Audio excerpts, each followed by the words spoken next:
Bienvenidas y bienvenidos a Alemania para Humanos, el podcast donde explicamos normas, vida y derechos sin dolor de cabeza. Hoy empezamos con una de las grandes preguntas cuando llegas a Alemania. Vale, pero aquí ¿cómo funciona la sanidad? Spoiler, no funciona como en España o Argentina.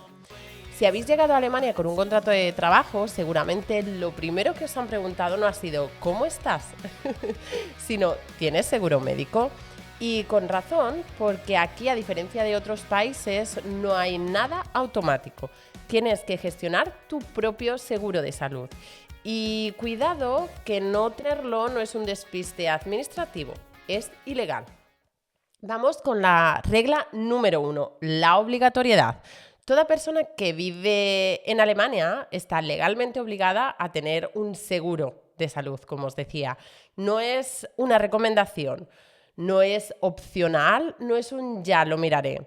Y aquí viene el primer choque cultural importante. Olvidaos del modelo español. Aquí no existe eso de tengo sanidad pública y además un seguro privado.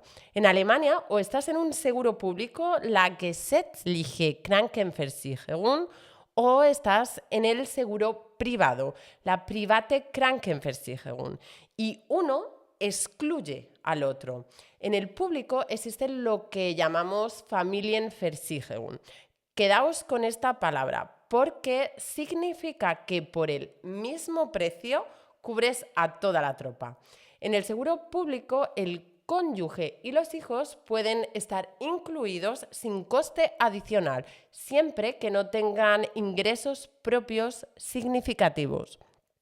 En 2026 el límite está en 565 euros al mes y 603 euros al mes si es un mini job.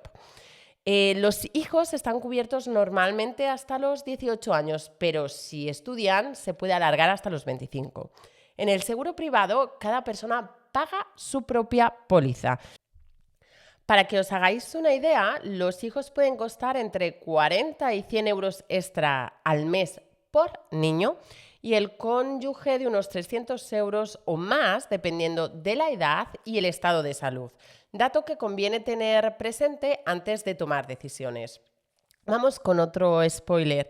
No existe la aseguradora pública. Es una confusión muy habitual. No existe una única aseguradora pública estatal. En Alemania coexisten muchas aseguradoras, tanto públicas como privadas. Todas las públicas ofrecen lo mismo por ley, así que no os volváis locos comparando coberturas médicas básicas.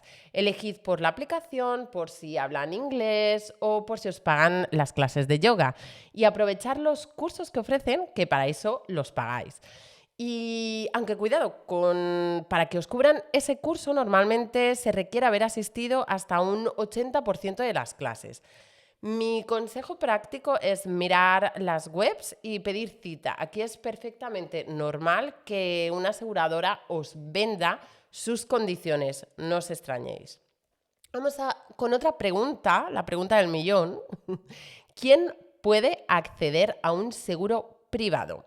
Bueno, pues no todo el mundo puede elegir estar en la privada. Está reservada para funcionarios, autónomos, estudiantes, pero con ciertos requisitos, y empleados que ganen más de 77.400 euros brutos anuales. Vamos a redondear, son unos 6.500 euros al mes. Si ganas menos de esto, la ley te obliga a quedarte en la pública, sin opciones. Vamos ahora con lo que nos interesa, la chicha de la cuestión. ¿Cuáles son las grandes diferencias del seguro público versus privado? El precio, solidaridad o riesgo. Esta es la diferencia filosófica y económica más importante entre los dos sistemas. En el seguro público, el precio depende de tu nómina. De tu sueldo sale aproximadamente un 8% y tu empresa paga la otra mitad. Es un sistema solidario. Gana más dinero aporta. Y si en un mes ganas menos, pues pagas menos. Eso sí, hay un tope máximo. Si ganas 10.000 euros al mes, el sistema se congela al llegar a los 5.812,50 euros brutos al mes. Vamos a redondear unos 5.800 euros al mes. Es decir, a partir de esa cifra, aunque ganes más, tu cuota no sube. De tu nómina saldrá aproximadamente unos 510 euros al mes solo para seguro médico. El resto, como hemos dicho, lo paga la empresa a partes iguales. Como dato adicional, además de ese 14,6% fijo, las aseguradoras suelen cobrar un extra llamado Zusatzbeitrag, que en 2026 se estima que rondará el 2,9% de media. En el seguro privado, el precio no depende de tu sueldo. A la aseguradora privada le da igual si ganas 80.000 o 200.000 euros al año. El precio depende de ti. Tu edad al entrar, tu estado de salud, esto es, si tienes enfermedades y las prestaciones que elijas.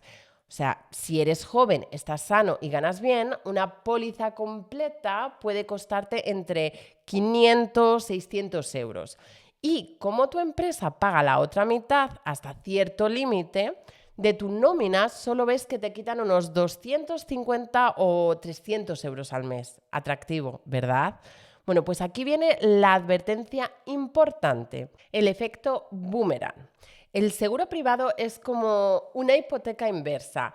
Puedes ahorrar mucho al principio, pero pagas la factura al final.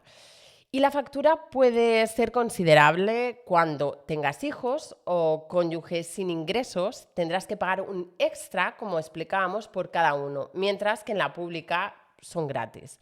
Segundo, si te quedas en paro o tus ingresos caen, la cuota del privado no baja. Sigue siendo la misma factura todos los meses. Tercero, y lo más importante, cuando te jubiles, la cuota del privado subirá drásticamente, justo cuando tu pensión sea más baja. En cambio, en la pública ocurre exactamente lo contrario. Como tu pensión será menor que tu sueldo, tu cuota bajará automáticamente. En resumen, con el privado compras hoy un ahorro que podrías tener que devolver multiplicado en el futuro. Ahora bien, sé lo que estáis pensando. Oye, pues yo conozco a muchos profesores o policías que están en la privada y tan contentos. Es verdad, pero es que los funcionarios en Alemania juegan en otra liga. Ellos tienen lo que se llaman Beihilfe. El Estado o el Estado federado, su Bundesland, como su empleador, les garantiza pagarles directamente el 50 y hasta el 80% de sus facturas médicas para siempre. Incluso cuando se jubilan, ese porcentaje sube. O sea que para ellos la privada no es un riesgo, es un chollo, porque solo tienes que asegurar el trocito que el Estado no les cubre. Pero si tú eres empleado o por cuenta ajena o autónoma humano, tú no tienes ese respaldo. Al dejar de trabajar, tú pagas el 100% de la cuota y ahí es donde el boomerang te golpea. Ahora vamos con lo que yo denomino el billete de solo ida. Y aquí viene algo que muy poca gente sabe cuando toma la decisión de pasarse a la privada. Una vez que eliges el seguro privado, volver al público puede ser difícil y a veces legalmente imposible. Mucha gente piensa, me hago privado, ahora que soy joven, ahorro y cuando sea mayor o tenga hijos, me vuelvo a cambiar al sistema público. Error. El sistema alemán está diseñado precisamente para impedir eso. Dos ejemplos de la llamada jaula de oro. El primero. Dejas de estudiar, estabas en la privada como estudiante y consigues un primer gran empleo ganando más del umbral, los 77.400 euros brutos anuales que os contaba. Como ganas mucho, no entras automáticamente en la pública y esta podría rechazarte obligándote a seguir en la privada. El segundo caso es, ya tienes un seguro privado, cambias de empresa y decides que ahora quieres volver a la pública. Pero tu nuevo salario sigue siendo alto, la ley te prohíbe volver. Solo puedes volver a la pública si tu salario baja drásticamente por debajo de ese umbral que decíamos o si te vas al paro. Y a partir de los 55 años, en la mayoría de los casos, volver es prácticamente imposible. Vamos con la pregunta, ¿puede una aseguradora pública rechazarte? La respuesta es sí. Y esto sorprende a mucha gente porque asumimos que la sanidad pública es universal. Pero es que en Alemania no lo es un sistema de contribución basado en el libro quinto del Código Social. Para entenderlo, imaginad que el sistema público tiene una lista VIP. Si tu salario está por debajo del umbral, los 77.400 euros, estás en la lista por obligación. Es lo que se llama la afiliación obligatoria. El sistema te atrapa automáticamente y te protege. Ninguna aseguradora pública puede decirte que no. Tú decides cuál escoges.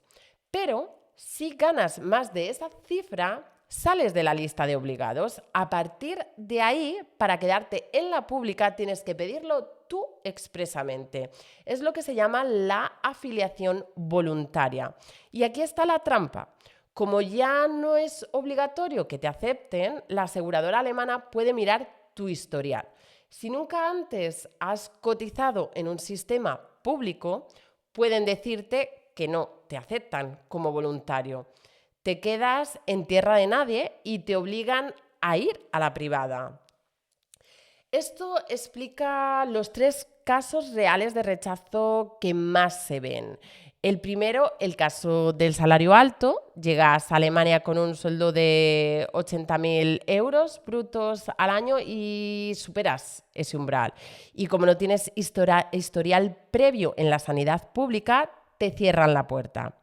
Segundo caso, el caso de los mayores de 55 años. Si tienes más de 55 años y vienes del sistema privado, volver a la pública, como decía antes, es casi imposible.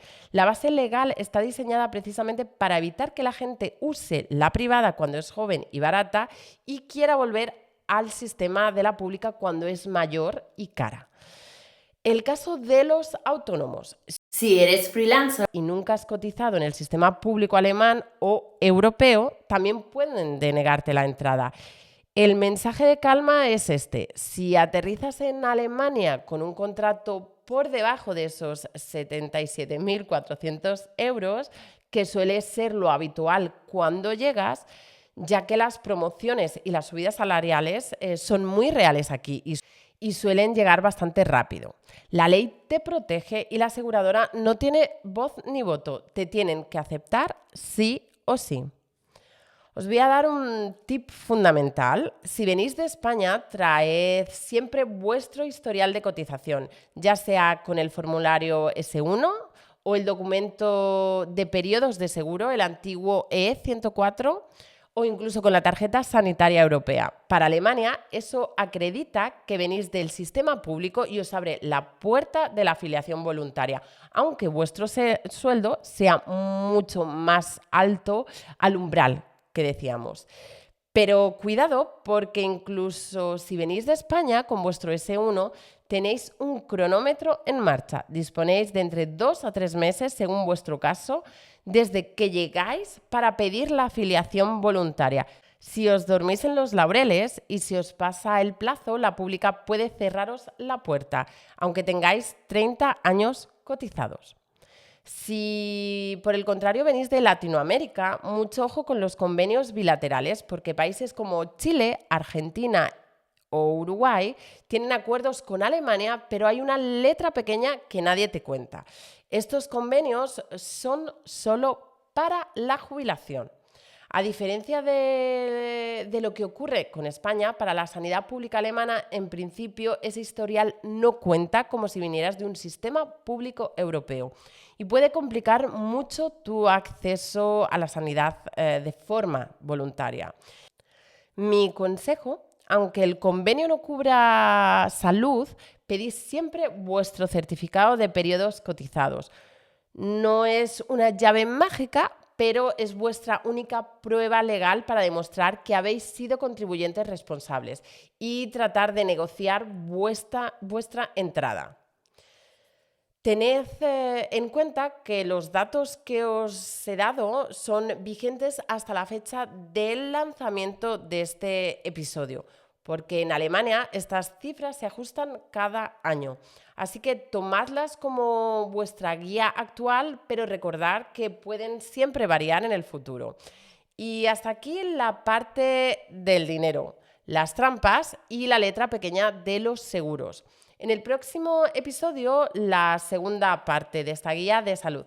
Bajaremos al día a día las diferencias entre público y privada, parejas con sistemas mixtos, cómo encontrar médico en Alemania, qué pasa con el dentista, por qué llegar tarde a una consulta puede salirte caro y la odisea de buscar ginecólogo en Alemania, que merece desde luego un capítulo propio.